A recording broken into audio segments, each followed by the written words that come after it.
Hello friends, welcome back to my YouTube channel concept nursing classes. आज की class में practice test number 66 solve करेंगे। Nursing officer CHO staff nurse के लिए question 1 देखते हैं। The primary prevention of infectious diseases is through. संक्रामक बीमारियों की रोकथाम में किसके द्वारा प्राथमिक बचाव होता है? Option A vaccination, early diagnosis, strict isolation, treatment of the disease. तो जो भी प्राइमरी प्रिवेंशन होता है वो क्या होता है? इन्फेक्शियस डिजीज का आपको बताना है। कुछ सेकंड का टाइम है, अपना आंसर सोचिए और बताइए। देखिए, इसका जो करेक्ट आंसर होगा ऑप्शन ए बिल्कुल सही है, वैक्सीनेशन। इसके बारे में जो एक्सप्लेनेशन है वो भी हम लोग देखेंगे। तो यहाँ पर हिंदी में दिया गया है, तो ये बाइलिंगुअल है, दोनों में दिया जाएगा। संक्रामक रोगों की रोकथाम और उपचार में वैक्सीनेशन का उपयोग एक सदी से भी अधिक समय से किया जा रहा है। इनका उपयोग सबसे अधिक खसरा, hepatitis A, hepatitis B, tetanus, varicella, rabies और वैक्सीनिया की रोकथाम के लिए किया जाता है। यद्यपि जीवाणु संक्रमण के उपचार में इनका उपयोग काफी हद तक एंटीबायोटिक दवाओं द्वारा प्रतिस्थापित किया गया है। देखिए, ऐसा है कि जो इन्फेक्शियस डिजीज होती हैं उनकी रोकथाम के लिए, उनके बचाव के लिए, उनके ट्रीटमेंट के लिए जो वैक्सीनेशन है ये कोई नई बात नहीं है। ये लगभग एक सदी से ऐसा किया जा रहा है। और आज जब सबसे अधिक वैक्सीनेशन की बात होती है तो इन डिजीज के लिए होती है। खसरा हो, हेपेटाइटिस हो, टिटनेस हो, वेरिसेला हो, रेबीज हो और वैक्सीनिया हो। तो वैक्सीनिया मीन्स होता है जो स्मॉल पॉक्स फैमिली का वायरस वैक्सीनिया कहलाता है। तो इनकी डिजीज के लिए जो भी टीकाकरण किया जाता है वो प्राथमिक बचाव में आता है। अगला क्वेश्चन देखेंगे। A sign of near death is. जब कोई व्यक्ति की डेथ होने वाली होती है तो मृत्यु का एक निकट साइन क्या होता है? इसका आपको आंसर बताना है। Option A increase in movement of hands and legs, हाथ पैरों की हलचल में वृद्धि। बी इंक्रीज मसल टोन, पेशीय तान में वृद्धि। सी टू बी वरीड, चिंता होना। D cawing stocks respiration. Correct answer जो भी हो अपना आंसर सोचिए, आपके पास कुछ ही सेकंड का समय है। तो इसका जो करेक्ट आंसर होगा ऑप्शन डी बिल्कुल सही है, काइन स्टॉक्स रेस्पिरेशन। अब हम लोग ये देखेंगे कि ये काइन स्टॉक्स रेस्पिरेशन होता है, ये क्या होता है।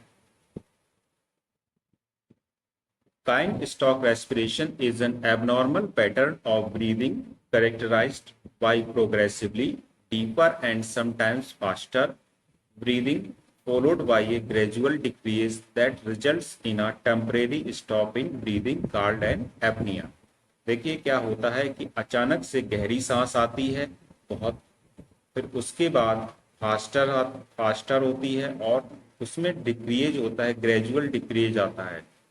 अचानक से गहरी सांस आना, फास्ट होना और बिल्कुल डिक्रीज हो जाना, ये कायनेस्टॉक सिंड्रोम का साइन होता है।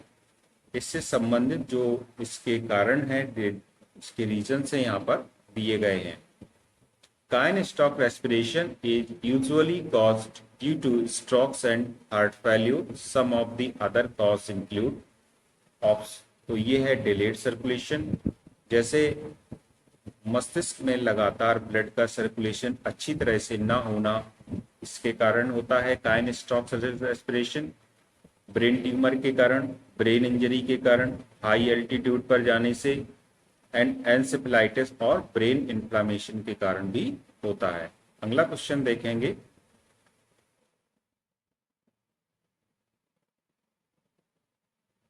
Pen that may occur in an amputated person. Amputated person means होता है जिस पर्सन का कोई अंग निकल गया हो, या उस अंग उसी व्यक्ति से जब किसी अंग को निकाल दें उसको एम्पुलेटेड बोला जाता है। तो उसमें पेन होना क्या कहलाता है जबकि वो अंग है नहीं इस समय? Phantom limb pain, post herpetic neuralgia, trigeminal neuralgia and causalgia. इसका जो आपको करेक्ट आंसर है बताना है कि pen that may occur in एम्पुलेटेड person. Amputated person में जो पेन होता है उसको तो क्या हो सकता है? तो ये कारण होता है option A, phantom limb pain. इसका करेक्ट आंसर है ऑप्शन ए। इसके बारे में कुछ एक्सप्लेनेशन है वो देखेंगे। Phantom limb pain is when you feel pain in your missing body part after an amputation, limb loss। देखिए, जब कोई लिम्ब का लॉस हो जाए, कोई अंग का लॉस हो जाए और उसमें दर्द महसूस करना, ये फैंटम लिम्ब पेन होता है। It might seem like an illusion to feel pain in an area of your body that no longer exists. But your pain is real, your body is adjusting to the changes। तो ऐसे अंग में pen होना, दर्द होना जो अब शरीर में मौजूद ही नहीं है, उसको फैंटम लिम्ब पेन कहा जाता है। तो इसका जो सिस्टम होता है वो कैसे होता है आप देख सकते हैं यहाँ पर। ये जैसे कि इतना जब हाथ नहीं है और इसमें दर्द हो रहा है तो इसके जो क्या होते हैं, लॉस ऑफ सेंसरी इनपुट, ये मस्तिष्क के पास जाते हैं और वहां से बदले में जब आएगी जो भी सिग्नल आएगी उसके कारण यहाँ पे ये दर्द महसूस व्यक्ति को होता है। इस प्रकार से हम देख सकते हैं कि ये जो कारण होता है कि your body is adjusting to the change. तो जो भी शरीर है, अपना शरीर होता है, ये चेंज को एडजस्ट करने के लिए ऐसा करती है। नेक्स्ट क्वेश्चन की ओर चलते हैं। Which of the following comfort devices involves external rotation of the hip in prone patient? निम्नलिखित में से कौन सा आरामदायक उपकरण सैयाग्रस्त रोगी के कूल्हे के एक्सटर्नल रोटेशन को रोकता है? Option A, trochanter rolls, option B, hand rolls, option C, trapeze bar, option D, sandbags. तो इसमें आपको बताना है कि ऐसी कंफर्ट डिवाइस कौन सी है जिससे हिप का एक्सटर्नल रोटेशन रोका जा सके। अपना आंसर सोचिए और बताइए। इसका जो करेक्ट आंसर होगा वो होगा ऑप्शन ए, बिल्कुल सही है, ट्रोकेंटर रॉल्स। यहाँ पर देख सकते हैं ये मरीज के नीचे ये ट्रोकेंटर रॉल लगा दिए गए हैं जिससे कि वो अपने हिप को एक्सटर्नली यहाँ वहां न कर सकें। नेक्स्ट क्वेश्चन की ओर चलते हैं। बॉडी मास इंडेक्स बीएमआई का दूसरा नाम क्या है? Stand index, calorie index, Quetelet index, citation index. तो हम लोग जानते हैं ये बॉडी मास इंडेक्स हमारे कि कोई भी व्यक्ति कितना उसमें फैट जमा है, अधिक फैट जमा है, उसका एक इंडेक्स होता है। तो इसको हम दूसरी भाषा में क्या कहते हैं? तो इसका जो करेक्ट आंसर होगा वो है ऑप्शन सी, क्यूटलेट इंडेक्स। अभी बॉडी मास इंडेक्स क्या होता है इसको देखिए। बॉडी मास इंडेक्स एक मेडिकल स्क्रीनिंग टूल है जो आपके शरीर में वसा की मात्रा का अनुमान लगाने के लिए आपकी ऊंचाई और आपके वजन के अनुपात को मापता है। स्वास्थ्य सेवा प्रदाता किलोग्राम में वजन को मीटर स्क्वायर में ऊंचाई के वर्ग से विभाजित करके बीएमआई की गणना करते हैं। जैसे आपसे जब कभी क्वेश्चन पूछा जाए, अभी हाल ही में पीएसआईसी वगैरह में ऐसा एक क्वेश्चन आया था कि बीएमआई निकालना था, तो बीएमआई का फॉर्मूला होता है कि weight in KG divided by height in metre square. इतना आपको करना है, इससे किसी भी व्यक्ति का बीएमआई निकल सकता है। अब यहाँ ये चित्र के माध्यम से दिया गया है कि बीएमआई जो नॉर्मल होता है वो 18.5 से 24.9 ये नॉर्मल होता है। इसके नीचे ये अंडरवेट कहलाएगा और इसके ऊपर ये ओवरवेट कहलाएगा। देखिए 25 से 29 के बीच में ओवरवेट होगा, 30 से 35 के बीच में ओबेस होगा और 35 से ऊपर होने के मतलब है कि ये अत्यधिक मोटापा है। अगला क्वेश्चन की ओर चलते हैं। एक नर्स को एक वयस्क के आयरन इंजेक्शन को किस प्रकार लगाना चाहिए? How should a nurse administer iron injection to an adult? देखिए एक इंजेक्शन लगना है आयरन का एडल्ट में, तो उसको किस प्रकार लगना चाहिए? ऑप्शन ए है अग्रबाहु में इंट्राडर्मल, बाहें में सबक्यूटेनियस, ग्लूटियल में Z track intramuscular and D है डेल्टॉइड में इंट्रामस्कुलर। तो इसका आंसर आपको बताना है। कि जो भी आयरन इंजेक्शन होता है उसको कैसे लगाते हैं। इसका करेक्ट आंसर होगा ऑप्शन सी, ग्लूटियल में जेड ट्रैक इंट्रामस्कुलर। इसका संबंध में जो फिगर है वो देखेंगे। हम देख सकते हैं कि जब भी आयरन इंजेक्शन लगाना होता है तो हम लोग क्या करते हैं, पहले 2 उंगलियों से उसके पास वाली सतह को दबा लेंगे, जिससे एक इस प्रकार का ट्रैक बन जाएगा। ऊपर का ये उभार आएगा, फिर ये नीचे। तो जहां ये दबाया जाता है उसके पास में जहां जेड बन रहा है, जेड ट्रैक बन रहा है, वहां पर ये इंट्रामस्कुलर इंजेक्शन 90 डिग्री के एंगल पर इसको ग्लूटियल में लगाना है।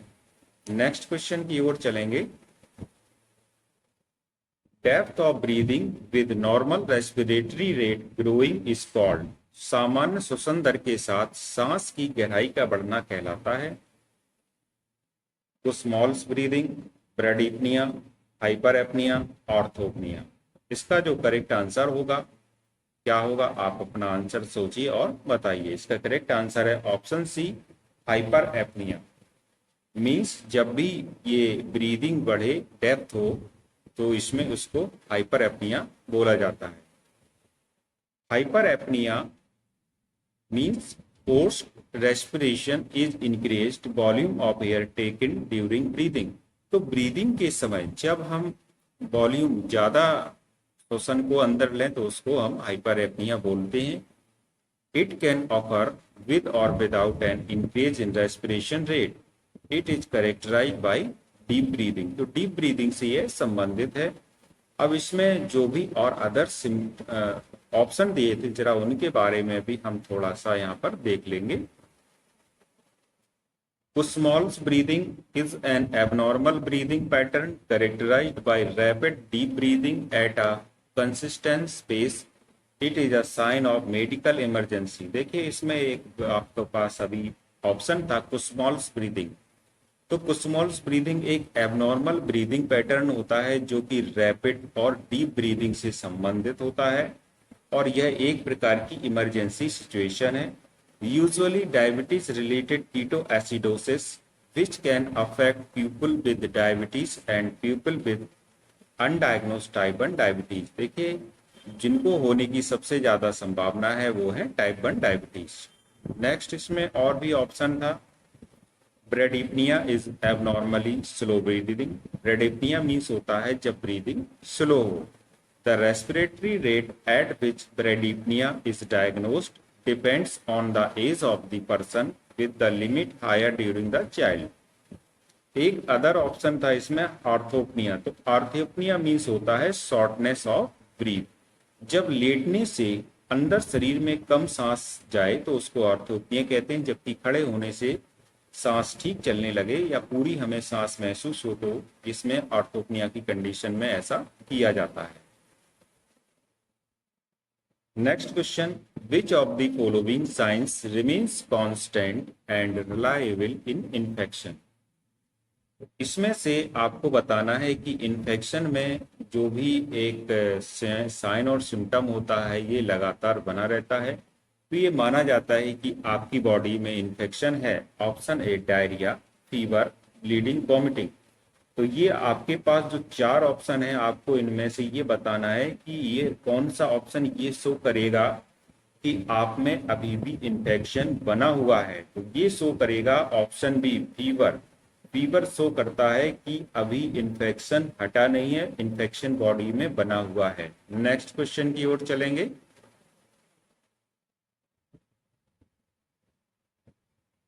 Which of the following contraceptive methods can protect against sexually transmitted disease? तो ये आपके पास ऑप्शन है। ऑप्शन ए, oral pills, condom, copper T, cervical cap.